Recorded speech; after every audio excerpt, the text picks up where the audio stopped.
Hi guys! Welcome to my YouTube channel. For today's vlog ay nandito kami ngayon ni Miggy sa may Red Deer dito sa may Canyon Ski Resort. So mga 1 hour and 30 minutes lang away from Edmonton. So ito, first time namin makarating dito guys. So ito yung mga activities na pwedeng gawin ng mga kids dito.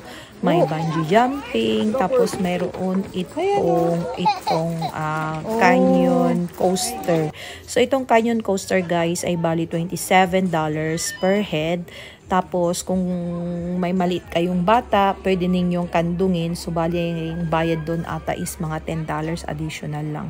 So ayan na siya guys. So bali pumila sila dyan ng 30 to 45 minutes dahil sobrang busy. Maraming taong naghihintay dito sa may coaster ride. So ayan na nga si Miggy, kasama niya nga si Botchi. Hindi ako sumakay dyan guys dahil alam nyo naman injured nga pala yung right hand ko, kaya nakalib tayo sa trabaho ngayon. So ayan, diba, drive ka lang dyan guys. Ayan na ang view. Ganyan lang pala siya guys. Buti na nga lang at pinabidyo ko kay Botchi dahil ayan, hindi ko siya na-experience yung ganitong coaster ride. So ayan, medyo maganda din yung view habang nagpapaikot-ikot ka dyan. So ayan lang guys, kapag naboboring kayo sa Edmonton, pwede kayong pumunta dito sa Red Deer. Tapos sa katabi nito guys, mga siguro 15 minutes away, mayroon din sila nung canyon. Ano ba yung tawag noon? Yung pwede kang sa may tubig naman. So ayan, Canyon Discovery yata yun. So ayan, mayroon din silang zipline. Ayan. So parang nakakatakot siya guys kung ipasakay ko dyan si Miggy, kaya hindi ko na nga yan in-avail. Tapos ito na lang ang kinuha ko kay Miggy, yung summer tubing. Ayan.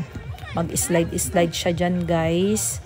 Paakyat doon sa may tuktok. So ayan, bali nagustuhan naman ito ni Miggy dahil nga na-experience niya ito sa Edmonton yung may snow.